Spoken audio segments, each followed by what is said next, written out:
आज आहे गणपती बाप्पाचा चौथा दिवस आणि आज आपण बनवणार आहोत रवा आणि बेसनाचे मोदक। एवढे सॉफ्ट बनवून तयार होतात ना, तोंडात टाकल्याबरोबर विरघळतात। एवढे सुंदर मोदक इथे तयार होतात आणि बनवायला सुद्धा पटकन बनवून तयार होतात, जास्त वेळ लागत नाही। तर त्यासाठी इथे मी अर्धा लिटर इतकं दूध घेतलेलं आहे। तर इथे कोणतंही दूध घेतलं तरी चालेल। त्यामध्ये अर्धा कप इतकं साखर ॲड करायचं आहे आणि दुधाला आटवून घ्यायचं आहे। तर अर्धा लिटर दूध घेतलेलं आहे, त्याच्यातला पाव भाग आपल्याला आटवून घ्यायचा आहे।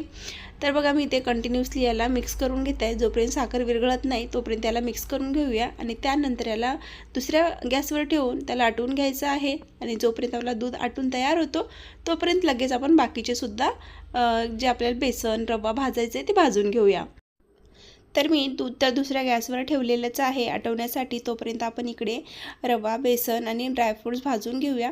त्यासाठी एक कढई घेतली आहे, त्यामध्ये 2 चमचा इतकं तूप ॲड करायचं आहे आणि त्यामध्ये आपल्या आवडीप्रमाणे ड्रायफ्रूट्स ॲड करायचे आहे। तरी ते मी 2 टेबलस्पून इतकं बदाम बारीक कट करून घेतलेलं आहे, 2 टेबलस्पून इतकं काजूसुद्धा बारीक कट करून घेतलेलं आहे। आता आपल्याला याला छान भाजून घ्यायचं आहे, 1-2 मिनटापर्यंत भाजायचं आहे। तुपामध्ये भाजल्याने याचा छान क्रंच येतो, त्यासाठी ते मी भाजून घेतलेलं आहे। 1-2 मिनिट भाजून झाले आहेत। आता आपण हे सगळं काढून घेऊया। तर मी हे ड्रायफ्रूट्स एका प्लेटमध्ये काढून घेते आणि लगेच आपल्याला रवा भाजून घ्यायचा आहे। तर बघा एका प्लेटमध्ये काढून घेतलेलं आहे पूर्ण ड्रायफ्रूट्स आणि आता आपल्याला रवा भाजायचा आहे। तर मी ते त्याच कढईमध्ये एका चम्मचच्या मापाने 4 ते 5 चम्मच इतकं तूप ॲड केलेलं आहे। पूर्ण आपल्याला ही रेसिपी बनवायला अर्धा कप इतकं तूप लागणार आहे। तर बघा इथे मी 4 ते 5 चम्मच इतकं तूप ॲड केलेलं आहे आणि आता यामध्ये अर्धा कप इतकं रवा ॲड करायचा आहे। तर जो सगळ्यात बारीक रवा असतो ना, तो रवा आपल्याला इथे वापरायचा आहे। तर इथे मी अर्धा कप इतका रवा घेतलेला आहे आणि रवा आता भाजून घ्यायचा, 1-2 मिनिटापर्यंत भाजायचा आहे, 2-3 मिनिटापर्यंत व्यवस्थित तुपामध्ये मिक्स करून घ्यायचं आहे आणि त्यानंतर यामध्ये आपल्याला बेसन ॲड करायचं आहे। तर बघा तुपामध्ये मी व्यवस्थित मिक्स करून घेतलेलं आहे आणि आता यामध्ये मी बेसन ॲड करणार आहे। तर बेसनसुद्धा मी मोजून घेतलं आहे, अर्धा कप इतका आपल्याला बेसन ॲड करायचं आहे। यामध्ये अर्धा कप मी रवा घेतला आहे, अर्धा कप बेसन घेतलेलं आहे।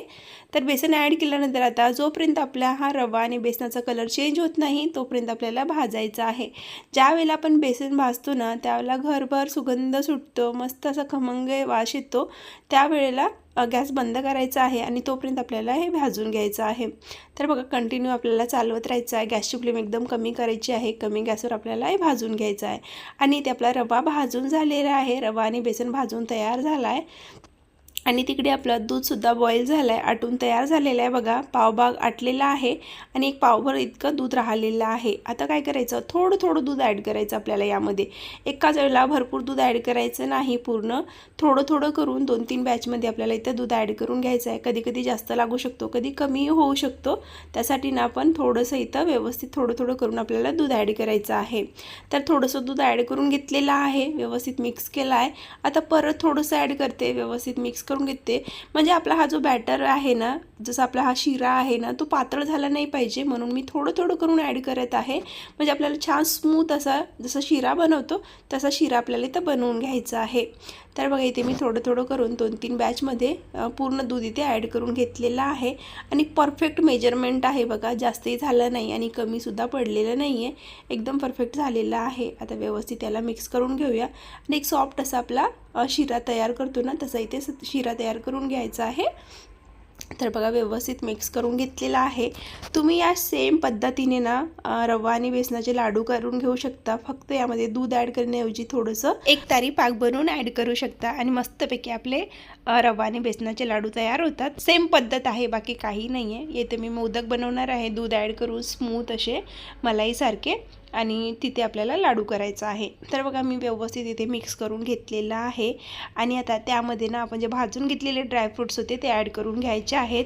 सोबतच त्यामध्ये 2 ते 3 हिरवी इलायची, बारीक एकदम फ्रेश इलायची घ्यायची, त्याची सुगंध खूप छान येते।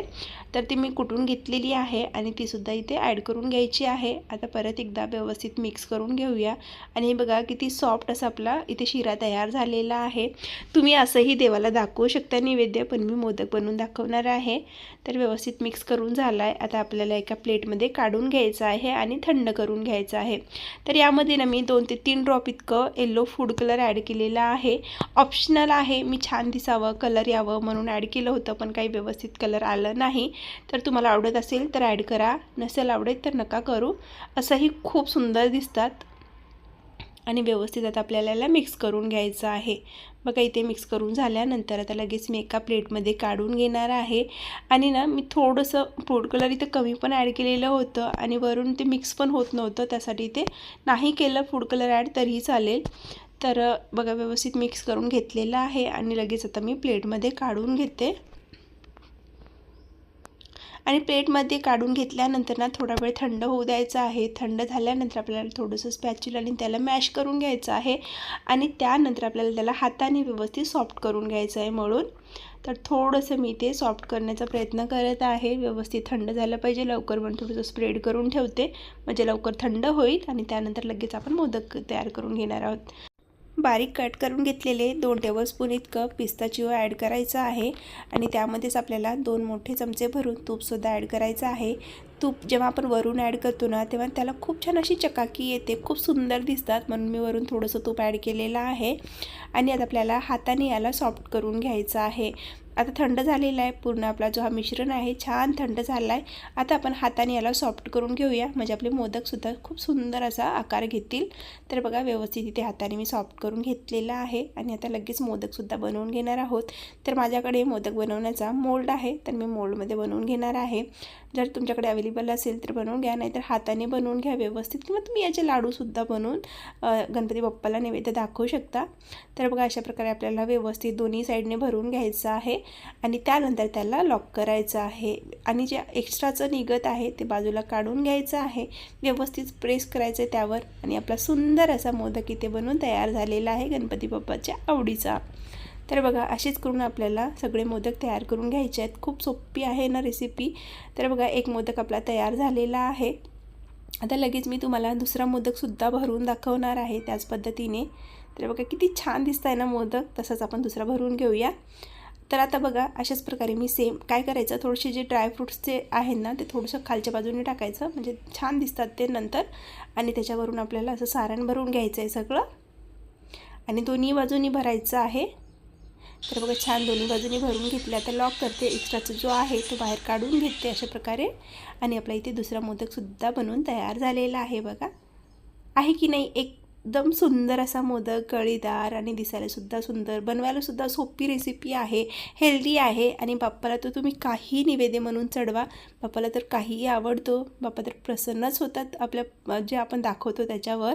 तर बघा एक एक करून इथे मी सगळे मोदक बनवून घेतलेले आहे आणि हा शेवटचासुद्धा बनवून घेतलेला आहे. तर बघा अशा सोप्या पद्धतीने मी तुम्हाला 4-5 रेसिपी तुमच्यासोबत मोदकाच्या शेअर केलेल्या आहेत. तर तुम्हाला या घरगुतीच रेसिपी कशा वाटतात कमेंट करून नक्की सांगा. तुम्ही गणपती बाप्पासाठी आज 4थ्या दिवशी कोणत्या मोदक बनवले किंवा कोणतं प्रसाद दिला गणपती बाप्पाला ते सुद्धा कमेंट करून नक्की सांगा. आणि तुम्ही माझा व्हिडिओ हा कुठून बघत आहे ते पण सांगा. जर माझे असेच घरगुती व्हिडिओ तुम्हाला जर आवडत असेल तर चॅनलला लाईक शेअर सबस्क्राईब करायला विसरू नका. आणि बघा आहे की नाही किती सुंदर चकाकी आलेली आहे, किती छान मोदक दिसत आहे. असेच मोदक जर तुम्हाला सुद्धा करायचे असेल ना तर तुम्ही हा पूर्ण व्हिडिओ बघा आणि एकदम सिंपल पद्धतीने तुमच्या बाप्पासाठी सुद्धा असे मोदक बनवून तयार करा.